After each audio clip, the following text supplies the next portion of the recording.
Psalm 118 and verse 21, దానిలో రాయబడిన మాట, నీవు నాకు రక్షణాధారుడవై, చూడండి, నీవు నాకు రక్షణ ఆధారుడవై నాకు ఉత్తరం ఇచ్చి ఉన్నావు, నాకు ఉత్తరం ఇచ్చి ఉన్నావు. నేను నీకు కృతజ్ఞతాస్తుతులు నేను చెల్లించెదను. నీకు ఏం చెల్లిస్తున్నాను? కృతజ్ఞతాస్తుతులు చెల్లిస్తున్నా. మూడో మాట జాగ్రత్తగా గమనించు. నీవు నాకు రక్షణాధారుడవై నాకేమిచ్చావు? నాకు ఉత్తరం ఇచ్చి ఉత్తరం ఇచ్చావు. ఏ ఉత్తరం ఇది?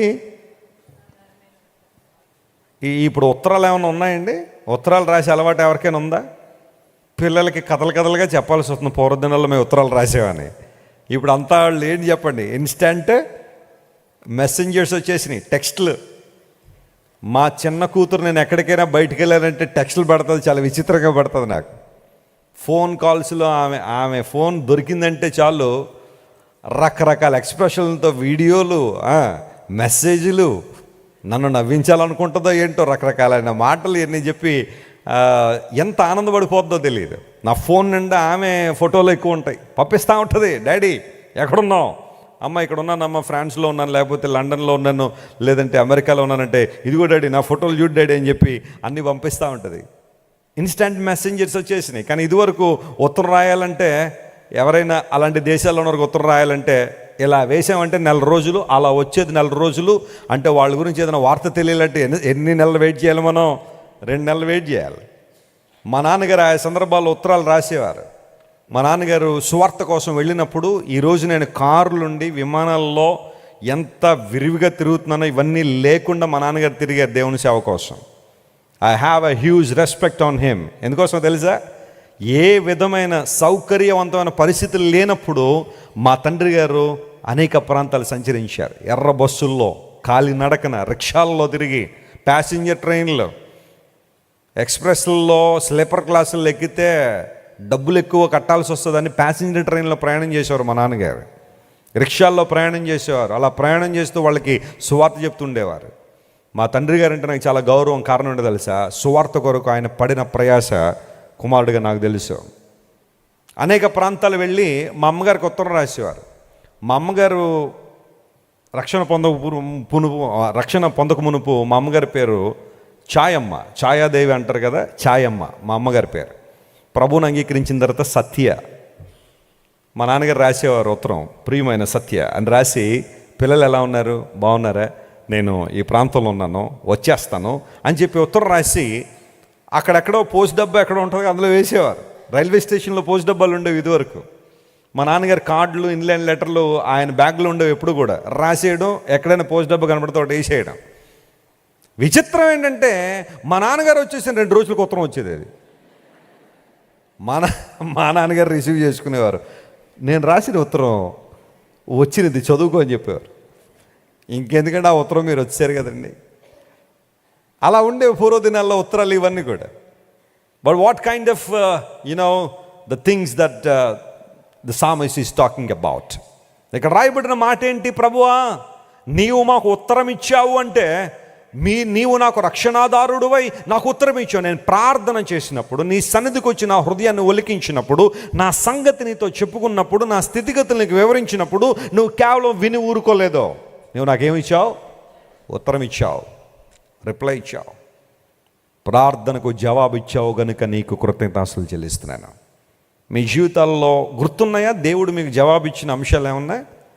నాకు గుర్తుంటే ప్రతి విషయం, నేను దేవుని అసలు ఏం ప్రార్థన చేశానో, దేవుడు నాకు ఎలా జవాబు ఇచ్చాడు, I always remember that. Don't forget those things. అవి చిన్నవైనా పెద్దవైనా ఎప్పుడు మర్చిపోకండి. నీవు ప్రార్థన చేసి దేవుని సందుకు వచ్చి, అయ్యా నాకు ఇది కావాలి, ఇలా ఉండాలని నేను కోరుకుంటున్నాను, ఈ స్థితిలో నేను ఉండాలని ఆశపడుతున్నానని నువ్వు ప్రార్థన చేసి వెళ్ళిన తర్వాత దేవుడు నీకు జవాబు ఇచ్చాడంటే జీవితాంతం గుర్తుపెట్టుకో. ప్రభువుని గణపరచు, ప్రభువును స్తుతించు, మర్చిపోవద్దు వాటిని. అవకాశం ఉన్నప్పుడు సాక్ష్యముగా తెలియచేయి, నేను నమ్ముకున్న నా దేవుడు నా జీవితంలో అలాంటి మేలు చేశాడని అనేక మంది చెప్పడం ద్వారా అలాంటి సిచ్యువేషన్లో చాలామంది స్ఫూర్తి పొందుతారు ప్రభు దగ్గరికి రావడానికి. నీ సాక్ష్యము అనేక మందిని ప్రభావితం చేస్తుంది. ఎప్పుడు చెబుతూ ఉంటాను, సాక్ష్యం చెప్పడం ద్వారా 3 పనులు జరుగుతాయని. నంబర్ 1, దేవుడు మహింపరచబడతాడు. అందరూ చెప్పండి, సాక్ష్యం చెప్పడం ద్వారా ఎవరికి మహిమ? యేసయ్యకి మహిమ. నంబర్ 2, సాతాను సిగ్గుపరచబడతాడు కదా, సాతాను సిగ్గుపరచబడతాడు. 3వది, విశ్వాసులు ప్రోత్సహించబడతారు. Praise the lord. ఈ 3 విషయాలు గుర్తుపెట్టుకోవాలి. నువ్వు ఎప్పుడైనా దేవుడు నీకు అవకాశం ఇస్తే సాక్ష్యం చెప్పడానికి చెప్పు, ప్రభు నీ జీవితంలో చేసిన మేలు. అలా చేయడం ద్వారా దేవునికి నామానికి మహిమ, సాతానుకు సిగ్గు, విశ్వాసులకు ప్రోత్సాహం. పౌలు అన్నాడు ఆయా సందర్భాల్లో, నేను ఎప్పుడైనా దేవుని కోసం నిలబడినప్పుడు అతని జీవితంలో ప్రభువు చేసిన విషయాలను సాక్షి రూపంలో ప్రకటించాడు. అందరూ బట్టే పౌలు గారి ప్రసంగ శైలి మీరు చూస్తే తన జీవిత అనుభవాల నుంచి క్రోడీకరించి మాట్లాడేవాడు. తను ఎలా రక్షణ పొందాడో, ప్రభు దగ్గరికి ఎలా వచ్చాడో, ఆ దమస్కు అనుభవాన్ని ఆ సందర్భాల్లో చెప్పడం ద్వారా అనేక మందిని ప్రభు వైపు నడిపించగలిగిన గొప్ప దైవజనుడు అపోస్తలుడైన పౌలు. Speak the goodness of God, speak about the faithfulness of God, speak about the loving kindness of God that has been showering on your life. నీ జీవితంలో కృమ్మరించబడుతున్న దేవుని యొక్క మంచితనాన్ని, ఆయన విశ్వాస్యతను ప్రకటించావు. నీవు నాకు ఉత్తరం ఇచ్చావు ప్రభువా, నా బాధల్లో, నా శ్రమల్లో, నా ఇబ్బందుల్లో ఎవరు నన్ను పలుకరించలేదేమో, కానీ నీ మెల్లని స్వరము నన్ను ఆదరించింది, నాకు ఉత్తరం ఇచ్చావు, ప్రార్థన ఆలకించావు. ఎంతోమంది భక్తులు బైబిల్లో మనం చూస్తే వారు చేసిన ప్రార్థనలకు దేవుడు ఏమి ఇచ్చాడు చెప్పండి? జవాబునిచ్చాడు. ఏలియా మన వంటి స్వభావం కలిగిన మనుషుడే కానీ అతడు ఆసక్తితో ప్రార్థన చేయగా 3.5 సంవత్సరాలు ఏం కురవలేదట, వర్షం కురలేదు. మరలా అతడు ప్రార్థన చేయగా దేవుడు ఏమి ఇచ్చాడో? వర్షాన్ని ఇచ్చాడు. గొప్పతనం ఎవరిది? ఆయింది కదా. ఏలియా ప్రార్థించాడు. అందును బట్టి యాకోబు మన వంటి స్వభావం కలిగిన వాడే. ఏలియా ఎక్కడో అంగార గ్రహం నుండి దిగొచ్చినాడు కాదు కదా, మనలాంటి అనుభవాలు ఎదుర్కొన్న వ్యక్తి ఆయన కూడా. కానీ అతడు చేసిన ప్రార్థనలో ఏముందట? ఆసక్తి ఉంది. ఆసక్తితో ప్రార్థన చేశాడు. 3.5 సంవత్సరాలు అక్కడున్న ప్రజలందరూ దారి తప్పి ఇష్టానుసారం జీవిస్తున్న ఆ రోజుల్లో వర్షం కురవాలంటే బయలుదయ ఉండాలి, వర్షం కురిపించేదే బయలు దేవత. పంటలు పండాలంటే బయలు యొక్క అంగీకారం ఉండాలి. బయలు లేకపోతే పంటలు లేవు, పంటలు లేకపోతే మనకు ఆహారం లేదు, ఆహారం లేకపోతే మన బలం లేదు, బలం లేకపోతే జీవం లేదు. కాబట్టి ఈ మహిమంతా బయలుకే చెందాలని దేవుని బిడ్డలు వాళ్ళందరూ అలా అనుకుంటున్న ఆ రోజుల్లో వర్షాలు కురిపించేది బయలు కాదు, పంటలు పండించేది బయలు కాదు, ఏది చేసినా దేవుడే చేయాలని నిరూపించాలనుకున్నాడు ఏలియా. అందును బట్టి 3.5 సంవత్సరాల ప్రభువా వర్షం కానీ మంచు కానీ కురిపించదని ప్రార్థన చేశాడు. కొంతమంది దేవుని సేవకులు కఠిన ప్రార్థనలు చేశారు బైబిల్లో. ఎందుకోసం తెలుసా? ప్రజలకు ఏం రావాలని?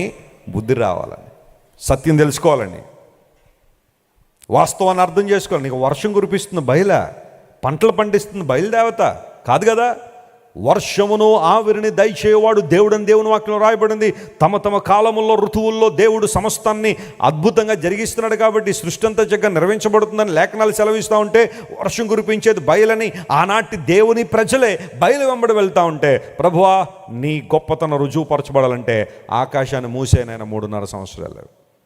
దేవుడు విన్నాడు, ఏలియా ప్రార్థన విన్నాడు. కానీ విచిత్రం ఏంటంటే ఆ భయంకర కరువులో సైతం నా దేవుడు ఏలియాని ఏం చేశాడు చెప్పండి? పోషించాడు. God has a plan for his people. తన ప్రజల పక్షాన దేవునికి ఒక అద్భుతమైన ప్రణాళిక ఉంది. నీవు నా రక్షణాధారుడువై నాకు ఉత్తరం ఇచ్చావు కనుక నేను నీకేం చేస్తున్నాను ప్రభువా? కృతజ్ఞతాస్తుతులు చెల్లిస్తున్నాను.